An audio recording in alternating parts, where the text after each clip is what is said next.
आज अपन पढ़ेंगे half wave rectifier की एफिशिएंसी के बारे में, उर्मिका गुणांक के बारे में और पीक इनवर्स वोल्टेज के बारे में। ठीक है बेटा, यदि किसी ने प्रीवियस लेक्चर नहीं देखा है ना बेटा, तो वो पहले प्रीवियस लेक्चर देखिए, उससे आपको ये पूरा डायग्राम समझ में आ जाएगा, उससे ये क्लियर हो जाएगा I1 I2 क्या होती है, किस टाइम रीजन के लिए होती है और उनकी जो वैल्यू निकाली थी हमने IDC की और IRMS की, वो वैल्यू कैसे निकलती है। ठीक है बेटा, यदि ये आपका टॉपिक क्लियर है तो आज वाला टॉपिक आप आसानी से समझ पाओगे। ठीक है बेटा, अब अपन बात करेंगे एफिशिएंसी के बारे में, किस पे, दक्षता के बारे में। तो दक्षता का मतलब यही है ना बेटा कि कोई कितना काम कर सकता है। जैसे मान लीजिए वही एक बार एग्जांपल दिया था ना हमने, जैसे मान लीजिए RO फिल्टर है, उसमें आपने 1 लीटर पानी दिया, ठीक है, वो 1 लीटर पानी को मान लीजिए 1 लीटर पानी दिया आपने फिल्टर को फिल्टर करने के लिए, और उसने कितना कर दिया, 650 मिलीलीटर पानी क्या कर दिया, फिल्टर कर दिया। तो आप दक्षता निकालने के लिए ऐसे तो करते हो ना, 650 बट्टे 1000 है ना, और मल्टीप्लाई कर देते हो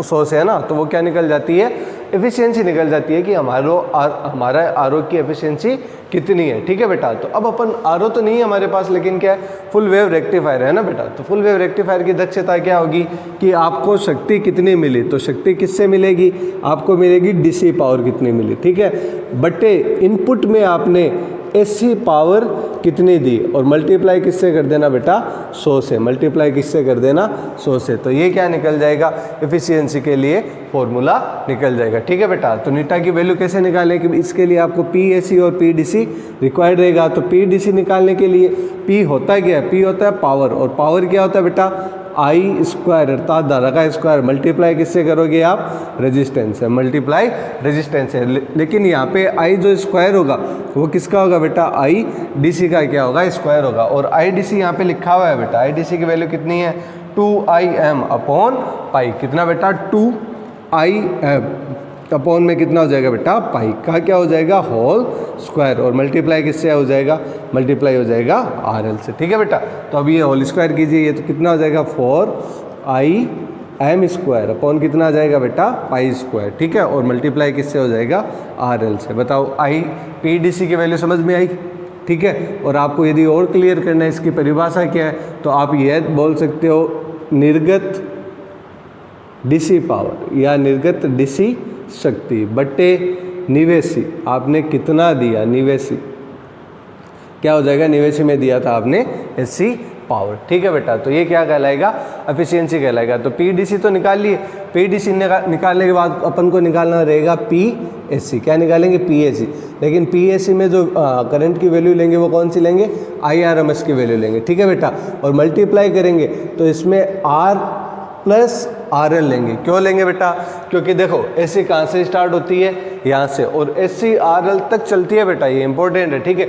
इसलिए अपन रेजिस्टेंस R है क्या, R रेजिस्टेंस है आंतरिक प्रतिरोध, या बोल सकते हैं अपन इंटरनल रेजिस्टेंस। ठीक है बेटा, ये हो गया आंतरिक प्रतिरोध, ठीक है। आंतरिक प्रतिरोध किसका, यहाँ पे क्या लगा हुआ, ट्रांसफार्मर लगा हुआ, ठीक है बेटा, 2 क्या लगे हुए, डायोड लगे हुए, तो इन सबका मिला के जो प्रतिरोध है वो क्या कहलाएगा, हमारे पास कैपिटल R कहलाएगा। ठीक है बेटा, तो ये क्या है, आंतरिक प्रतिरोध प्लस RL। ठीक है बेटा, तो ये क्या निकली, PAC की वैल्यू निकली। PAC की वैल्यू निकालेंगे कैसे, IRMS की क्या हमारे पास वैल्यू है, ठीक है, उसका क्या कर देंगे अपन, स्क्वायर कर देंगे, उसका क्या कर देंगे, स्क्वायर। तो देखिए बेटा, PAC की वैल्यू के लिए हमारे पास आ जाएगा IM square multiply R plus RL। लेकिन बेटा यहाँ पे एक AC की वैल्यू निकालने के लिए IRMS की वैल्यू कितनी लिखेंगे, IM अपॉन √2 है ना, तो IM का क्या हो जाएगा, स्क्वायर हो जाएगा, और √2 क्या हो जाएगा, 2 हो जाएगा, और मल्टीप्लाई किससे चला जाएगा, R प्लस RL से चला जाएगा। तो आप ऐसे बोल सकते हो PDC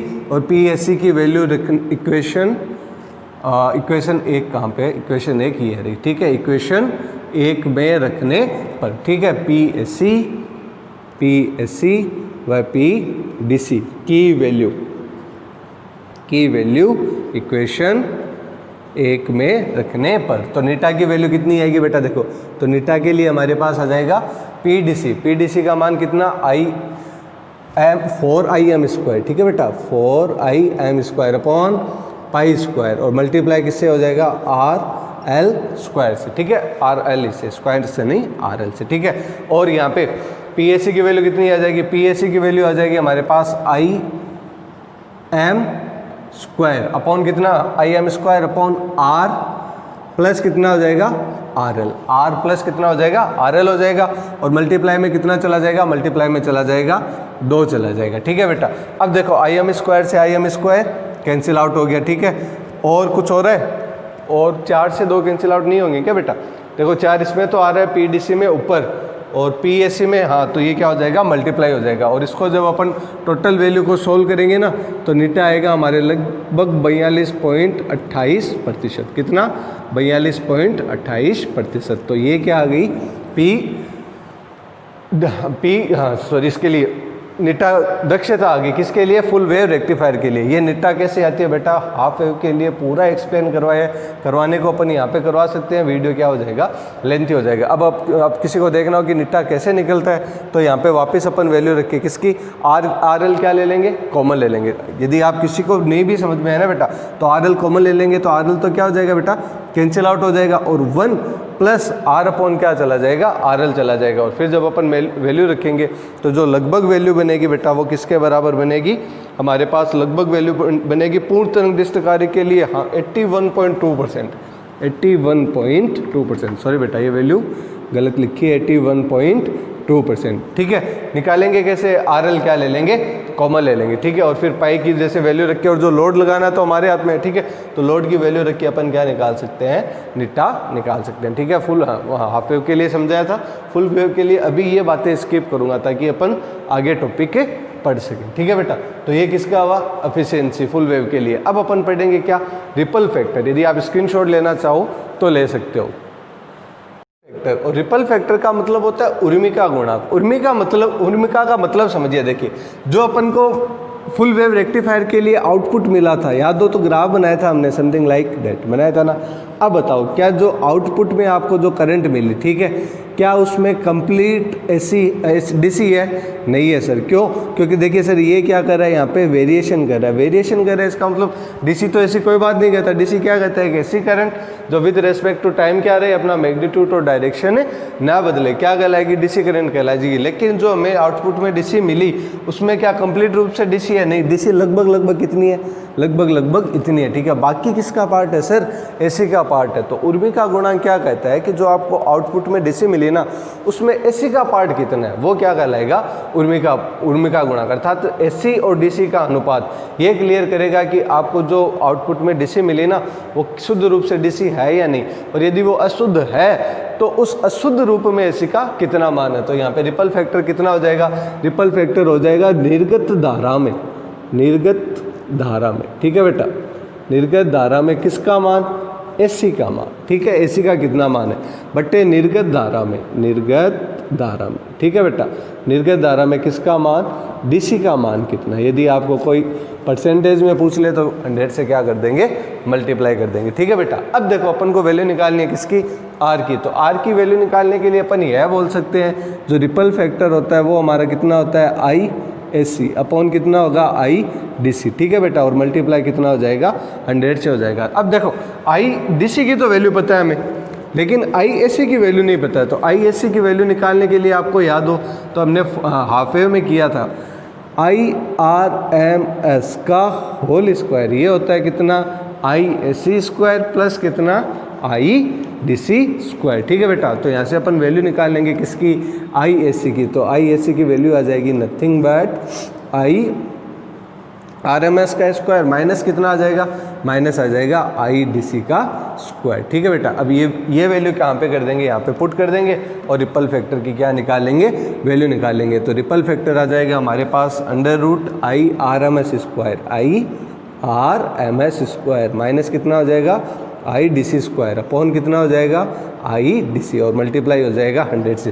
देखो बेटा, यदि अपन आई डीसी स्क्वायर क्या ले लें, कॉमन ले लें, तो नीचे जो आई डीसी रह रहा है वो क्या हो जाएगा, कैंसिल आउट हो जाएगा, और आर की जो वैल्यू बचेगी वो रूट के फॉर्म में बच जाएगी। कितनी हो जाएगी, देखो सर ये कॉमन आ जाएगा और ये अपॉन में आ जाएगा। तो अपन बोल सकते हैं आई आर एम एस का होल स्क्वायर अपॉन कितना, I D C square minus कितना आ गया, 1 आ गया। ओवरऑल में कितना आ गया, रूट आ गया। यदि आपको परसेंटेज में चाहिए तो किससे मल्टीप्लाई हो गया, 100 से हो गया। ठीक है बेटा, अब देखो आई आर एम एस और आई डी सी की वैल्यू कितनी, 2 आई एम, अपॉन पाई, और आई आर एम एस की वैल्यू कितना IM/√2। पहले ये वैल्यू रखते हैं ना, तो ये वैल्यू रखेंगे तो IM² √2 का क्या बन जाएगा 2 बन जाएगा, और आई जब DC की वैल्यू रखेंगे तो IM² 2 यानी मल्टीप्लाई बाई 4, और अपॉन कितना हो जाएगा, अपॉन हो जाएगा π², क्या हो जाएगा π², और माइनस क्या आ जाएगा 1 आ जाएगा। देखो बेटा मल्टीप्लाई किससे हो जाएगा 100 से हो जाएगा, तो देखिए यहाँ पे IM से IM कैंसिल आउट हो जाएगा, और देखो बेटा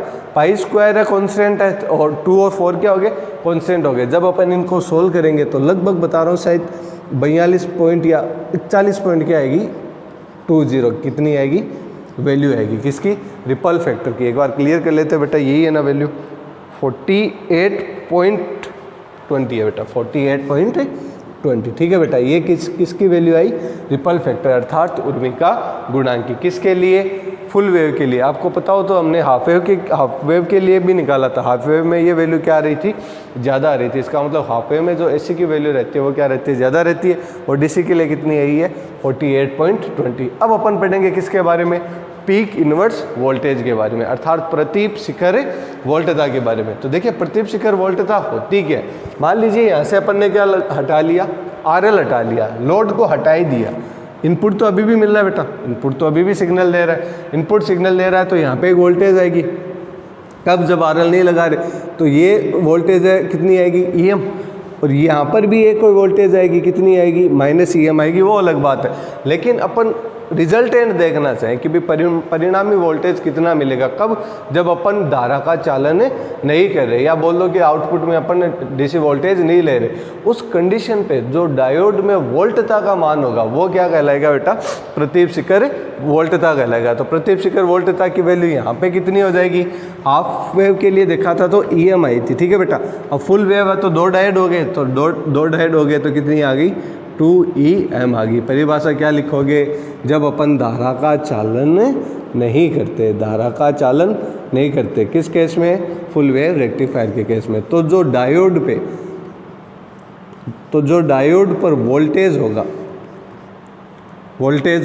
वो वोल्टेज ही क्या कहलाएगा, PIV अर्थात पीक इनवर्स वोल्टेज, ठीक है। कब, जब अपन धारा का चालन नहीं करते, यहाँ से RL हटा लिया, इनपुट वोल्टेज दिया, तो इन दोनों डायोड पे अपन देखेंगे कितना वोल्टेज आ रहा है, उन वोल्टेज का सम ही क्या कहलाएगा, पीक इनवर्स वोल्टेज। डायोड 2 है तो सिंपल सी बात है 2 वोल्टेज ड्रॉप होंगे, 2 वोल्टेज ड्रॉप होंगे तो मतलब दोनों का क्या सम क्या कहलाएगा, पीक इनवर्स वोल्टेज कहलाएगा, ठीक है बेटा। तो ये लेक्चर था आपका किसके लिए, फुल वेव रेक्टिफायर के लिए। इसमें अभी भी एक टॉपिक छोड़ा है, कौन सा, वोल्टता नियमन वाला, ठीक है, वोल्टता नियमन और फूरिये वाला, क्योंकि वोल्टता नियमन आज करवाता बेटा तो ये वीडियो बहुत लेंथी हो जाता, ठीक है।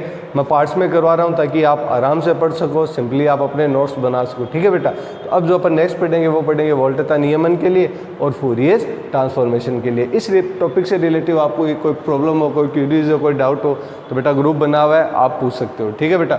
और यहाँ यदि आपको कोई लगे कि इसमें कोई मैथ्स की प्रॉब्लम कैसे सॉल्व हुई या कैसे ये वैल्यू निकाली, तो आप मेरे को पर्सनली पूछ सकते हो। बेटा ये वैल्यू सोल्व करने बैठ जाए ना तो क्या हो जाएगा, वीडियो लेंथी हो जाएगा, इसलिए कुछ मैथ्स की टर्म है वो स्किप करनी रहती है ताकि उनकी सीधी वैल्यू रखें और अपन नेक्स्ट टॉपिक पढ़ सकें, ठीक है बेटा। Thanks for this video watching. कोई भी क्यूरीज हो, प्रॉब्लम हो, ग्रुप बना हुआ है, आप पूछ सकते हो। थैंक यू बेटा।